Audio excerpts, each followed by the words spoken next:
Welcome to this flight of the Retail Pilot. I'm Ken Pilot, former CEO and current brand advisor, investor, and board member. I'm thrilled to share with you some of the insights from retail's leaders and legends, as well as my perspective on retail today. This podcast is sponsored by the following. Want to drive more traffic and conversions on your e-commerce site? Brands that use video see 41% more traffic from search engines. And that's just the start. Meet Firework, the leader in AI-powered video commerce. Trusted by brands like L'Oreal and Unilever, Firework turns any page into an immersive, shoppable experience. From pre-recorded long-form content to short-form and everything in between. With Firework, you can easily integrate social media videos into your product pages and run pre-recorded digital showrooms with shoppable content. Plus, Firework offers AI-powered virtual assistants to personalize shopper experience and drive higher conversion. That's why I'm an investor and advisor. Learn more at firework.com.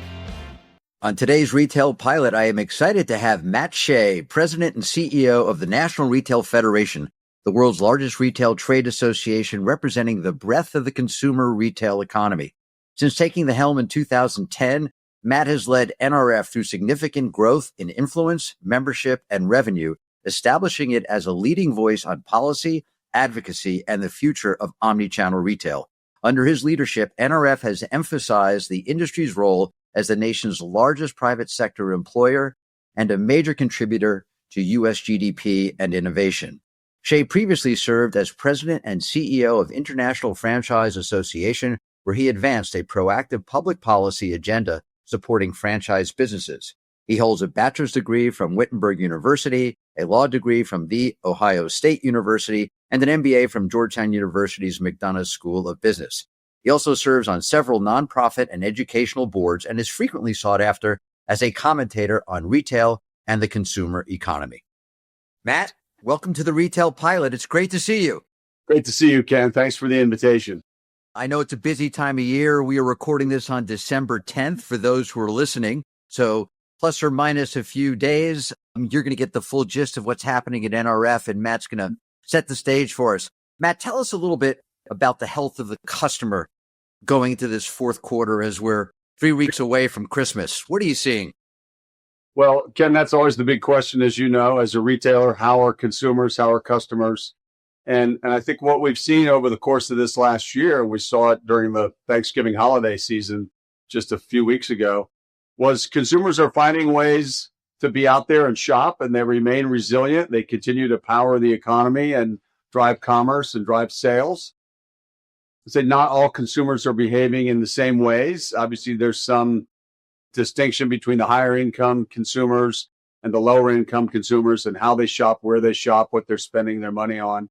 But overall, consumers have been very involved and very engaged, and they drive the economy. And we feel very good about where we are as we go into the rest of the holiday season. Yeah, I've been impressed with some of the earnings reports coming out. I mean, you look at the chain stores from Gap, American Eagle, Abercrombie, all doing well. Victoria's Secret's coming out with good numbers. And at the value side, TJ's, Ross stores, they're strong. You're hearing good reports coming out of the outlet centers, and even maybe some return to luxury spending is happening as well. I can't really remember when there was such a good coverage across different sectors of retail as we're seeing this year. Yeah, I think we're seeing, Ken, and there are certainly some brands that are doing better than others and some segments better than others, but there's a great emphasis on execution. And retailers that have navigated the uncertainty of this year with regard to the supply chain and tariffs and consumer behavior and interest rates and job cuts and employment. There are retailers that have done that extraordinarily well. And if they've executed and they're delivering the right value, the right price, the right products at the right time to consumers, you're seeing consumers respond to that. But you're not seeing that from every consumer or every retailer. So that's why I think, as you point out, we're seeing a good breadth of success across the industry. But there are probably exceptions to that. And the real winners are those that are executing at a high level. Now, NRF called for a $1 trillion mark, the first time that we'll see those sales for the holiday period, or a 3 to 4% range. Are you sticking with that? Yeah, Ken, we feel very good about the forecast. We feel very confident in the numbers, again, based on what we saw the Thanksgiving weekend, based on what we've seen throughout this entire year. There have been some changes from month to month in terms of retail sales, but the overall trajectory has been positive. We've seen sales up between 4 and 5% for 2025 over 2024. So we think we're in a good place to meet that forecast of growth for about 4% for the November 1, December 31 holiday period, which, as you said, will be the first time that we've done more than $1 trillion in spending over that 60-day period. Pretty impressive. One thing that strikes me is, I don't know if it's unique, but certainly impressive, is just the power of the biggest players. I mean, Walmart and Amazon just continued to move forward at a very, very high pace. What pressure do you think this is putting on some of the other big players like Target, Kohl's, J.C. Penney? Is this going to just be a two-horse race at the top? Ken, what we always see in across the economy, and it's certainly in retail, is there are ups and downs, there are cycles, there are periods during which some brands are in ascendance and others are maybe in a period of transition. And that's due to lots of issues, might be relative to the macro environment, might be leadership, might be consumer behavior, could be supply chain issues, product mix, inventory, all those things. So I think what we're seeing now is what we always see, which is an environment, again, in which those companies, those brands that are executing at a high level really resonate with consumers, and they're able to gain share, maybe take share from some brands, and other brands are in that period of transition, working their way through and navigating the environment as they try to resonate with consumers. And I think that's what we've seen that before. There have been many predictions going back, as you know, for many, many years, generations, predictions about the demise of retail, the demise of stores, the demise of brands. And the one constant throughout all that is consumers. And consumers continue to drive the economy. They power the economy. And they really drive the direction in which retail businesses get structured. And really consumers ultimately determine who wins and who loses. Yeah, I would have guessed going into the back half of the year, we would have seen more pressure on the consumers brought about by tariffs and higher prices. What are you seeing as the general impact on cost of goods for retailers, and how are they dealing with the tariff environment? Yeah, Ken, I think if you had asked me 6 or 8 months ago or the beginning of 2025, I probably would have had a very different prediction about where we would be now relative to the impact of tariffs on consumers. And I'd probably, that January 2025, Matt Shay would be very, very surprised to be standing here, given the year we've had. The economy has held up very, very well in spite of the uncertainties, in spite of navigating the tariff environment. And I think for a couple of reasons. One has been the sort of on again, off again nature of the tariffs themselves. They've been announced, they've been pulled back, they've been delayed, they've been implemented and phased in at different levels. So part of what happened and part of the story is we didn't see what we thought we were going to see in terms of the way we thought tariffs might occur. But I think the bigger part of the story is the way retailers and their partners and their suppliers and their manufacturing facilities worked very, very diligently and creatively to avoid passing any increased costs along to consumers. And I think that combination of the way in which tariffs have been phased in or implemented, and especially the way retailers have worked to avoid passing on increases, has really helped consumers this year. So consumers haven't felt a great deal of pain from price increases, and retailers continue to work very creatively and I think very consistently to try to avoid those price increases, because they know there are consumers that are feeling the pinch of increased cost in other parts of their lives, whether it's housing or other parts of the services economy. So we want to do everything we can to serve those customers, and I think retailers continue to do that. Do you think are we in the third inning or the fourth inning of overall potential price increases? I mean, where do you think retailers are? I mean, taking on these additional costs, which maybe they'll go away. We'll talk about that in a moment. But where do you think we are? Do you think we're going to see some more increases as we go into 2026? And what does 2026 look like from your projection? Yeah, Ken, I think that's really the big open question is how long can we sustain this period in which these increased costs, to the extent that they're out there from tariffs, aren't passed on to consumers. And we have a lot of things that we don't know yet. Part of what we're waiting on is the decision of the Supreme Court to determine whether the application of one of the statutes the president's relied on to impose tariffs is legal, if those will be upheld or not. And if they are rolled back, are we going to be in the middle of a refund process? Is the administration going to use other authorities to apply tariffs? So I think there's a lot we don't know about what might happen in the future. The biggest issue, I think, for our members and for the industry is just having some certainty about the roadmap and the way in which they can go forward.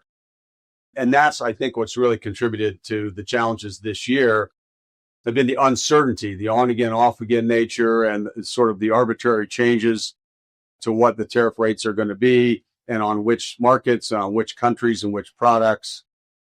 And so I think to the extent that the Supreme Court gives us some clarity, and as we get into 2026, some ability to do a little more consistent forward planning, I think that would be really helpful to the entire retail industry, but also be really beneficial for consumers.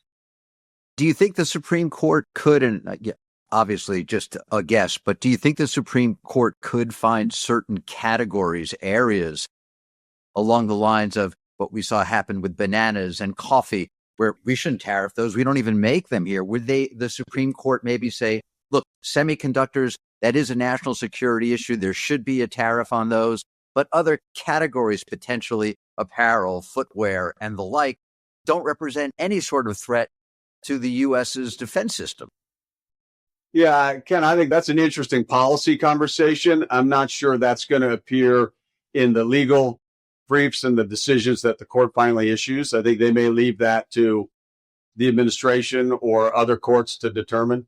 But I think the big issue for us is let's just get some certainty and some clarity. Let's, once and for goodness, let's figure out, do these tariffs stand or not stand? If they do, and we've got to live with it, then we know it. If they don't, there are going to be other authorities applied. We know that.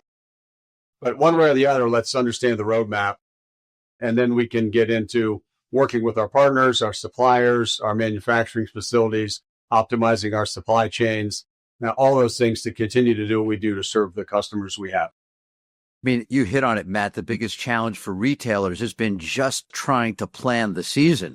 You know, I'm moving goods out of China and I move them to India. Now, India's tariffs are up to 50% because we're angry at India. Where am I going? Let's go to Vietnam. But I'm making sofas there, and the sofa prices, the tariffs on sofas are going up. I got to bring them back to the U.S.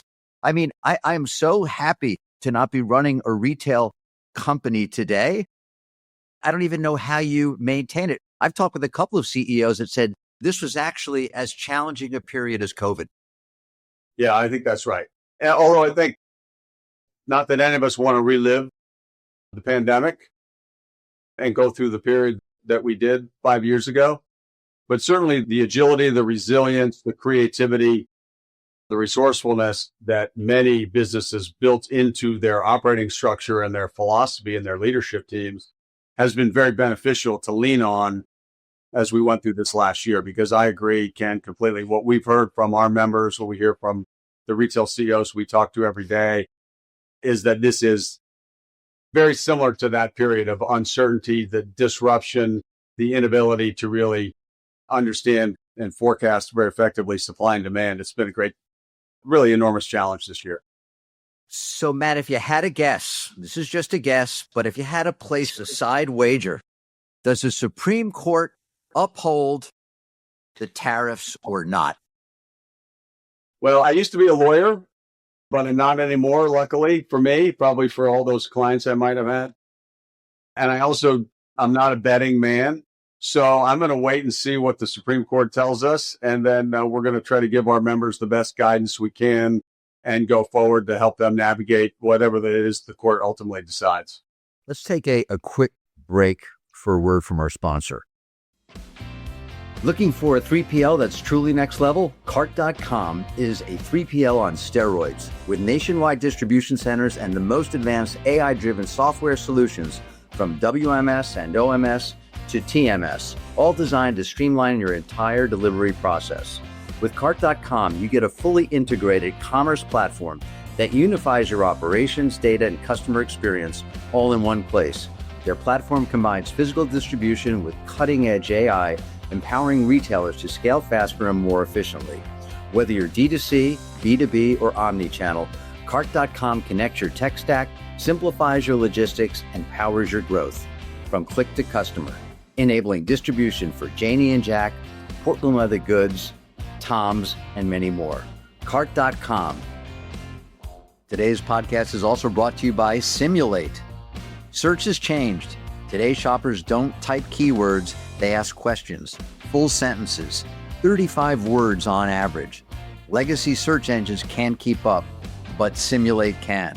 Simulate's the first AI-native commerce platform powered by Commerce GPT, built to understand intent, not just match words. That means smarter results, fewer dead ends, and higher conversions automatically. Visit Simulate AI, that's with a C, Simulate with a C, to see how context-aware AI is reshaping commerce in-store and online. And we're back with Matt Shay. Let's talk a little bit about AI. There's been so much discussion around AI. How are you seeing it, if at all, impact the fourth quarter?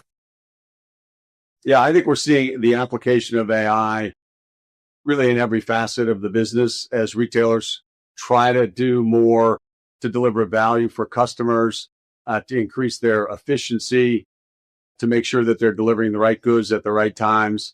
So I think we're seeing it transform every aspect of the business, both relative to the consumer experience and then ultimately inside the business and those employees that work at those retailers, the jobs they've got, how they can maybe offload various more mundane processes that can be handled by the machine so that they can apply themselves to higher value kinds of work. So I think we're seeing all kinds of application in fulfillment, in supply chain, in distribution, in marketing, in promotion, customer engagement, social media. And I think we're going to continue to see all of those things into the new year and beyond. I think, and customers are gravitating to it as well, like ChatGPT being a great search engine, not as good as Amazon, but certainly a search engine that's being used to lead customers to purchase, whether it's price, assortment. But are you hearing a lot about that as well? Yeah, we are. And we've certainly seen some pretty high profile announcements from various retail companies, some of our members and others who launched partnerships with companies like OpenAI, ChatGPT, or who have launched their own AI solutions or working with other partners like Microsoft to deliver things in Salesforce and many others. So I think that's going to continue to be the way in which we leverage all the data that retailers have to make sure that they're as efficient as they can be. But it all reminds me of a quote that Mark Laurie shared years ago, the founder of Jet.com and who was a partner of Doug McMillan's at Walmart for a number of years. When he and I talked about technology in general, and I said to Mark, "You're a technologist," and he said, "Matt, I'm only a technologist insofar as the technology makes me a better merchant. The goal is not the technology; the goal is being a good merchant and being successful and effective at that." And I think AI is the same thing. It's a continuation of the application of technology. It's a new technology. It's maybe more transformative than some others, but we're still on this journey of trying to become better merchants. And AI is just one more tool that's going to help assist that. Matt, anything that you've seen that's been a wow for you? Just any application of AI that's looks to be so revolutionary as a game changer? I think it's just a way in which retailers can not only be efficient in their operations and the supply chain, but I think it's the way in which you engage with consumers and the way in which you can tell a story about your brand. And as you know, and you talk about frequently, we continue to see the blurring of the lines between what happens in the store and what happens online or on a mobile device. We're really in this seamless commerce period, and that's, conversational commerce when you're talking to an AI application that's actually delivering a solution for you. And we saw that over the holiday season or over the Thanksgiving weekend, that we saw 130 million consumers shopping in store, but we saw 135 million shopping online. The online portion, almost 50 million were shopping on a mobile device, on a handheld, on their phone. So I think we're going to continue to see retailers take advantage of AI in a way and leverage it that really supports the experience for the consumer, as consumers are looking at that seamless interaction between what happens in the physical world, what happens in the digital world. What are you hearing from CEOs about the impact of AI on jobs? Yeah, I think people are realistic and understand and recognize it's going to transform the workplace as other technologies have in the past. And it's going to give retailers and their employees an opportunity to leverage everyone that works in those businesses into higher value kinds of positions where they're able to do things that are uniquely human as opposed to the kinds of machine solutions that can be applied to the experience. So I think people are realistic about it. They know it's going to transform the workplace. I think retailers are working very diligently to ensure that their workforce has access to the AI tools they need to be successful at what they do. We're doing the same thing here with our team so that everyone understands how to use the tools to make themselves more effective at what they do for members, or in the case of retailers, what those employees are doing for their consumers. Yeah, it's funny. I read an article that Mindy Grossman posted on LinkedIn, and one of the things that she commented on was making sure that employees are sharing their AI success stories with other employees to create greater comfort. And I think when it's coming really from within an organization, being forced onto an organization, there's great opportunity to expand the reach of AI and improve processes. Yeah, I think it has to be both from the leadership level to the team, but it's also got to be from the team throughout the rest of the organization. And you really have to demystify this. You have to address people's concerns and uncertainties and skepticisms, and they're legitimate and they're understandable, and they're very human reactions to a new tool that people aren't sure exactly how it's going to impact them. But I think just every day, I mean, I try to use AI every day for something, and you just have to sort of test it. It was like when we all first had email, or we went from a BlackBerry to a mobile phone, where you just learn by doing, and little by little you demystify this. But I do think it's important that all of us have examples of success stories, whether that's your peer group or the people with whom you work, for whom you work, but throughout the organization. And we will all get there together over time, but it's just a process of learning, and we all have to start at the beginning of that process. Let's shift gears a little bit, Matt, and talk about what's on the upcoming calendar for you. NRF, the big show. What should we expect 2026, Javits Center? Well, you're going to expect a lot of talk about AI, certainly, as we just discussed. We've got a stage that's dedicated exclusively to AI content, although there'll be AI content embedded in everything we do throughout the show. But we've got our startup zone, innovation lab. We'll have 1,000 exhibitors on the show floor. We've got 150 sessions, 300 plus speakers, 40,000 attendees, 100 countries from around the world will be attending. So I think you're going to see what you always see, which is a gathering of global retail leaders, of solution providers, of partners, and the press and the media who are there to cover the great things that the retail industry is doing. Matt, which sessions will you be attending? Are you allowed to say that? I mean, I don't want you to pick your favorite child on a podcast, but which ones will you be at? I know I'll be at the opening session with our chairman, Bob Eddy of BJ's, as he interviews Ed Stack, who's the chairman and CEO of now the Foot Locker, but also of Dick's Sporting Goods. So I'll be there for that one. And I'll be there when John Furner, who's the president and CEO of Walmart US, and has since been named CEO of Walmart. I'll be there when John is on with Sundar Pichai from Google. So I know I'll be at those two for sure. And then I have to moderate a couple of other sessions, and I'll probably show up for those as well. I'm excited to hear what Michael Rubin has to say. What they've done at Fanatics is just so impressive. He's an impressive person. Yeah, we've got really a great lineup of visionaries, of leaders.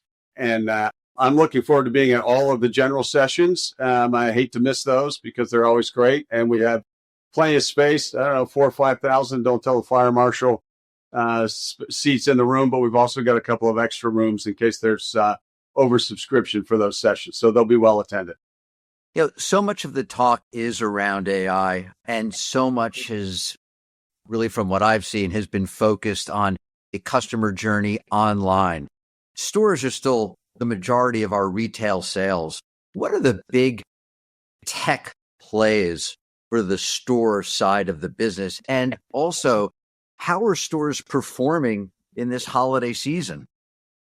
Well, I sort of preempted a little bit of that. I gave the story away. I mean, stores continue to drive, as we saw over the Thanksgiving weekend, the majority of sales, and they get used to create great experiences for consumers. I think what we saw coming out of the pandemic was retailers really were forced to reimagine the way in which they use the store, particularly for fulfillment. And if we go back to the pandemic era when we all wanted to only go to one place to get everything we needed, or we wanted to order it online and pick up it in the store, we saw retailers get really good at that very quickly. So I think we're going to continue to see the store used. And I sort of laugh to myself when I think about 2016 and 17, and it was the retail ice age, the retail Armageddon, the retail apocalypse. Stores were going to go out of business, and stores are alive and well. And we're actually adding stores. We've got more retail locations than ever, more than 1 million locations in the US now, according to the Department of Commerce. So I think you're going to see retailers continue to leverage the store to create an experience that's compelling for the consumer. And there are times, and we see it especially over the holiday season, when you enjoy the tradition, you enjoy the social aspect, you want to be out in the stores, you want to see what's going on there. But there are other times you want to do it on your handheld device and order it and have it delivered to home. And I think retailers are going to continue to do both of those things very well in the new year. It's interesting to hear how the Gen Z customer and younger are really enjoying the experience to be away from that handheld screen and shop the stores. So a lot of energy out there from younger customers, and stores are not dead. It's a discovery place for many, and it seems to be as important as ever to growing a retail brand. Yeah, we did a study with IBM a couple of years ago, and I think it bears out. It identified then the data that you're talking about now bears this out, that somewhat counterintuitively, it's the younger generations that really embrace things like Black Friday and shopping on Small Business Saturday and being out in the stores, being together, because it's a social experience and people enjoy that.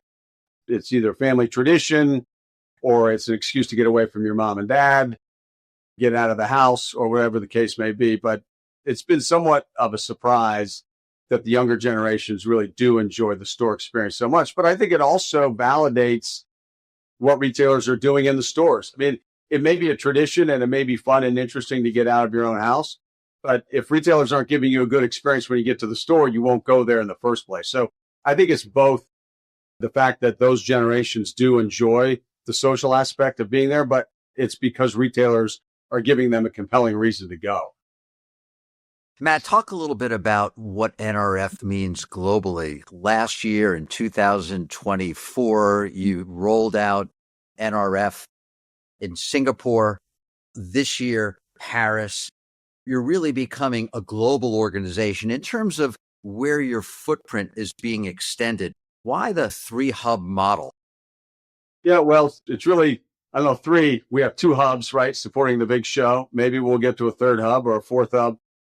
But I think we've grown into what the retail industry is, which is it's a global business. And we're trying to address the interest in retail around the world. And we're trying to do what we've always done, which is convene retail leaders who want to learn from each other and talk about what's happening in the industry.